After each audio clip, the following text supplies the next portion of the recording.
नमस्कार, स्वागत है आपका। आप देख रहे हैं रिपब्लिक भारत का डिजिटल प्लेटफॉर्म और मैं हूं आपके साथ विवेक शुक्ला। दिल्ली एनसीआर की हवा खराब होती जा रही है।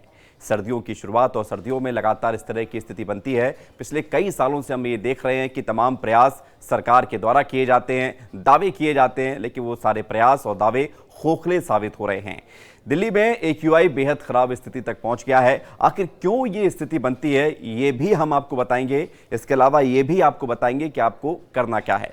सबसे पहले तो आप ये जानिए कि आखिर दिल्ली एनसीआर, जिसमें दिल्ली है, नोएडा है, गाजियाबाद है, फरीदाबाद है, आसपास का जो पूरा क्षेत्र है, यहाँ पर एक्यूआई इतना खराब क्यों रहता है? 300 के ऊपर, करीब करीब 400 तक एक्यूआई पहुँचता है। इसका मतलब ये है कि आपको सबसे बड़ा कारण जो बताते हैं वो यही है कि पराली का धुआं, ये सबसे ज़्यादा एक्यूआई को बढ़ाने में मददगार साबित होता है और यही सबसे ज़्यादा पॉल्यूशन भी फैलाता है। अगर एयर क्वालिटी की बात की जाए, एयर क्वालिटी इंडेक्स में 0 से लेकर 50 तक बहुत अच्छी हवा मानी जाती है, 50 से 100 तक भी ठीक मानी जाती है, 100 से 150 तक औसत हवा की कैटेगरी मानी जाती है, लेकिन उसके बाद 200 से ज़्यादा अगर एक्यूआई होता है तो स्थिति ख़राब होती चली जाती है। आज आपको बता दें कि दिल्ली के आसपास के कई क्षेत्रों में एक्यूआई 350 से 400 तक रहा है। इसका मतलब यह है कि कितनी खराब हवा है, आप अंदाज़ा लगा सकते हैं।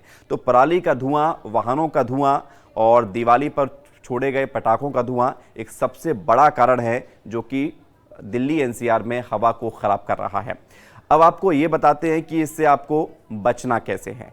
देखिए, हवा ख़राब है तो आप हवा के लिए कुछ ज़्यादा नहीं कर सकते हैं। 2-3 बड़ी बातें जो आपको फॉलो करनी चाहिए। सबसे बड़ी बात यह है कि घर से बाहर निकलें तो मास्क लगाकर निकलें, क्योंकि इसमें 2 फायदे होंगे। एक तो कोविड से भी आप बचे रहेंगे, दूसरा खराब हवा आपके फेफड़ों में जाने से कम नुकसान होगा, यानी कि खराब हवा कम आप लेंगे। एक दूसरा बड़ा कारण होता है, जैसा कि आपने देखा होगा कि जब हवा ज़्यादा खराब हो जाती है तो सरकार के द्वारा पानी का छिड़काव किया जाता है। तो ये एक कोशिश होती है, लेकिन इसके असर जो है वो उतना ज़्यादा नज़र नहीं आता, क्योंकि जब एक्यूआई ज़्यादा स्तर पर ख़राब हो जाता है तो ये कोशिश भर होती है। आप अपने घर या दफ्तर में या आप जहाँ पर ज़्यादा आपका वर्किंग जो सिस्टम है वहाँ पर एयर प्यूरीफायर लगा सकते हैं। एयर प्यूरीफायर जो है काम ये करता है कि आपके आसपास की जो हवा है उसको शुद्ध करता है, काफ़ी हद तक जो है स्थिति को कंट्रोल करता है। लेकिन सबसे बड़ा जो एक कारण माना जाता है कि हवा कैसी हो, तो इसको लेकर आपको कोशिश ये करनी चाहिए कि जब हवा ज़्यादा ख़राब हो तो घर से बाहर कम से कम निकलें। जब हवा में एक्यूआई का अगर स्तर बात की जाए तो 300 से ज़्यादा हो, 350 से ज़्यादा हो, तो जितनी कोशिश हो सके उतना आप घर में रहिए, क्योंकि अगर आप बाहर निकलेंगे तो यही ख़राब जो हवा है वो आपको लेनी होगी। अब सवाल इस बात को लेकर उठता है कि जो प्रयास किए जाते हैं आखिर उसका असर क्यों नहीं होता है? क्योंकि एक कारण सबसे बड़ा मोटा यही है कि आपको और हम सबको मिलकर समाज के लिए काम करना होगा।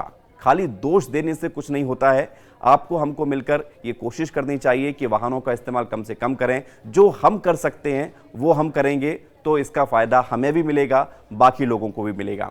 तो PM 2.5 हो या PM 10 हो, ये माइक्रोमीटर तक मापे जाते हैं। जो धूल भरे कण होते हैं, पराली का जो धुआं होता है, यही जो है हवा की गुणवत्ता को ख़राब करता है और उसके चलते एक्यूआई ज़्यादा बढ़ता है। अब आपको समझना ये है कि कैसे आप इसको अपने स्तर से ठीक कर सकते हैं। हालांकि सरकार को भी इस पर ध्यान देना चाहिए और सरकार जो दावे करती है उसको भी पूरा करना चाहिए। फिलहाल तो दिल्ली एनसीआर के जो लोग हैं वो खराब हवा में ही सांस लेने को मजबूर हैं।